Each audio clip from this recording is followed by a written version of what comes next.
नमस्कार। आज हमारे साथ पब्लिक ऐप पर जुड़े हैं पब्लिक ऐप के वेरीफाई यूजर और निवर्तमान ब्यावरा नगर पालिका अध्यक्ष अखिलेश जी जोशी।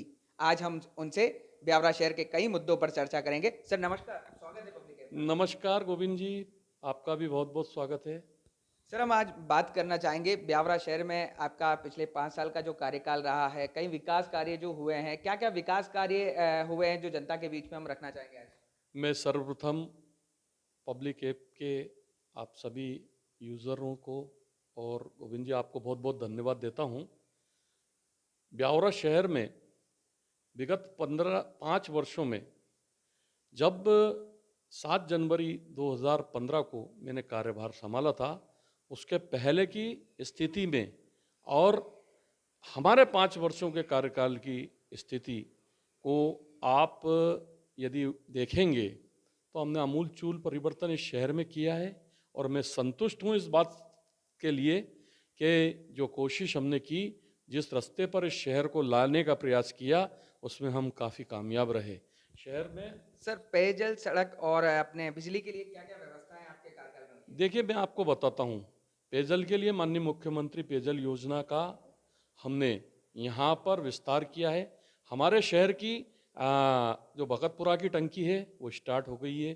काफ़ी बड़े शहर, बड़े एरिए में हमारे यहाँ पे पानी की सप्लाई नहीं थी और उसका अभी काम चल रहा है उस एजेंसी का। एक गुलाब शाह जी की बावड़ी में भी एक टंकी बनाई थी। टेस्टिंग के दौरान वो दुर्घटना कुछ उसमें तकनीकी मिस्टेक आ गई।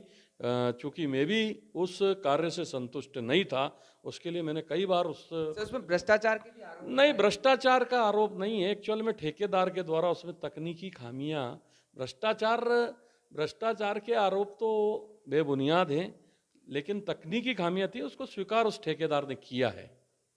अब क्या लगता है सर उस इस क्षेत्र में जो पानी की टंकी का जो निर्माण किया गया था आपके कार्यकाल, अब क्या वहाँ दोबारा टंकी बनाई जाएगी या किस तरह नहीं, से? अब जो भी निर्णय उसकी जांच एजेंसी जो भी निर्णय लेगी, ठेकेदार के द्वारा उसमें इस बात को स्वीकार किया, क्योंकि अभी उसने हैंड ओवर टंकी नहीं की थी, तो उसको काम करके उसको देना है। और मुझे दुख इस बात का है कि उस टंकी का लाभ अभी उस क्षेत्र वालों को नहीं मिल पाया है।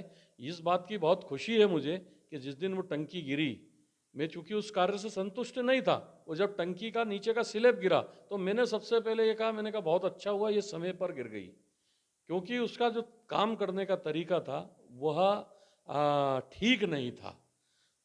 यदि वो हैंड ओवर हो जाती, उसके बाद दुर्घटनाग्रस्त होती और कोई जनहानि हो जाती, तो मुझे मन में बहुत अफसोस होता।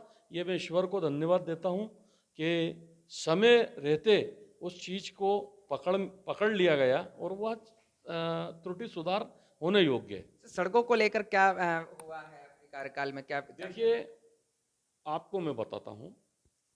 आप सरस्वती शिशु मंदिर मार्ग, Puneet talkies road, Puneet talkies से लेकर के हमने एक नया मार्ग सरस्वती शिशु मंदिर होते हुए तालाब की पाल होते हुए सिलावट मोहल्ले के यहाँ जोड़ा है, जिससे शहर के ट्रैफिक को कंट्रोल करने में हमको काफ़ी सहायता मिली।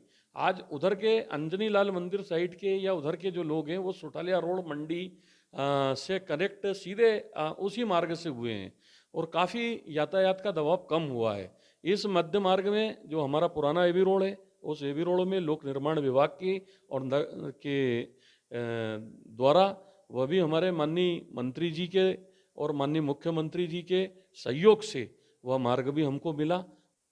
इस रोड पर हमने ट्रैफिक को कंट्रोल करने के लिए ट्रैफिक सिग्नल्स भी लगाए हैं। अभी कोविड-19 के बाद वापस पुनः उस ट्रैफिक सिग्नल को चालू कर दिया गया एजेंसी, जो मुझे जानकारी मिली है। सर पालन नहीं हो पा रहा है, सिग्नल तो लगे लेकिन पालन नहीं हो पा देखिए, पालन करने का काम एक तो हमारे नागरिक बंधु कोविड-19 के पहले तो करने लगे थे।